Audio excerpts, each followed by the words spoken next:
നമസ്കാരം പ്രിയപ്പെട്ടവരെ, ഞാൻ ഇന്നിവിടെ പറയാൻ പോകുന്നത് തളിപ്പറമ്പിൽ നിന്നൊക്കെ വരുന്ന ഒരു റോഡിനെ പറ്റിയുള്ള കുറച്ച് കാര്യങ്ങളാണ്. അപ്പം അതിലേക്ക് കടക്കാം.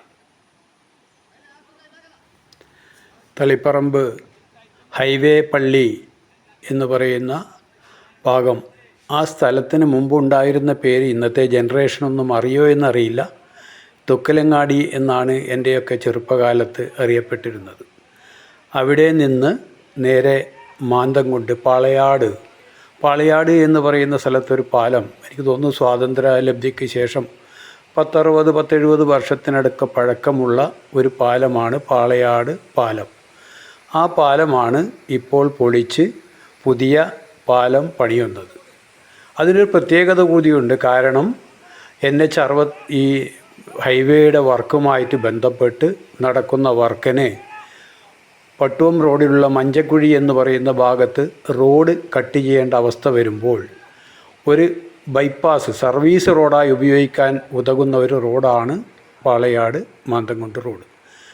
ഒരു മുൻകൂട്ടി ഒരു നടപടി എടുത്തിരുന്നു എങ്കിൽ ഇന്ന് ജനങ്ങൾ അനുഭവിക്കുന്ന ഈ റോഡിലെ ബുദ്ധിമുട്ട് ഒരു പരിധിവരെ ഒഴിവാക്കാമായിരുന്നു. നമ്മുടെ എല്ലാ കാര്യങ്ങളും പോലെ ഒരുപാട് താമസം എല്ലാ വിഷയത്തിലും നേരിട്ടതിൻ്റെ ഭാഗമായാണ് ഇപ്പോൾ എനിക്ക് തോന്നുന്നു പാളയാട് പാലത്തിൻ്റെ സ്ലാബിൻ്റെ വർക്ക് തുടങ്ങിയില്ല, തൂണിൻ്റെ വർക്ക് മാത്രമേ കഴിഞ്ഞുള്ളൂ.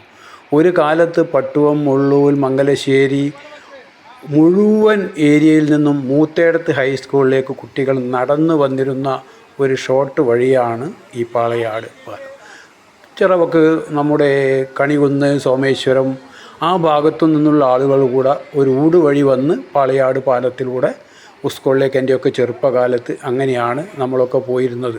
ഇന്നത്തെ അത്ര വാഹന സംവിധാനങ്ങളൊന്നും ഇല്ലാത്തൊരു കാലഘട്ടത്തിൽ പോലും ആ പാളയാട് പാലവും റോഡും ജനങ്ങൾക്കൊരു വലിയ ആശ്വാസമായിരുന്നു. അത് കുറച്ചുകൂടി മുൻപേ പ്രവൃത്തി തുടങ്ങിയിരുന്നു എങ്കിൽ പാളയാട് പാലത്തിൻ്റെ പണി എത്രയോ മാസങ്ങൾക്ക് മുമ്പേ തീർക്കുവാൻ പറ്റുകയും അതുവഴി ഒരു ഭാഗത്തേക്കുള്ള വാഹനങ്ങൾ കടത്തിവിടുവാനുള്ള സംവിധാനവും ഉണ്ടാക്കാൻ നമുക്ക് കഴിയുമായിരുന്നു. ഭരണാധികാരികൾ എത്രയും പെട്ടെന്ന് ഈ റോഡിൻ്റെ പാളയാട് പാലത്തിൻ്റെയൊക്കെ വർക്ക് എത്രയും പെട്ടെന്ന് തീർത്താൽ ജനങ്ങൾക്ക് അത് കുറേ കൂടെ ഉപകാരപ്രദമാകും. അതിനുള്ള നടപടികളുമായി മുന്നോട്ട് പോകണം.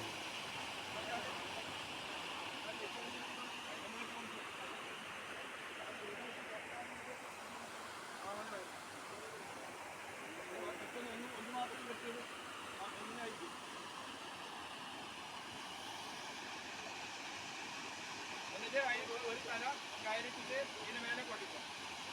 അപ്പോൾ ഇതൊന്ന് ഇങ്ങനെ എന്നോട് കഴിച്ച് കഴിഞ്ഞിട്ട്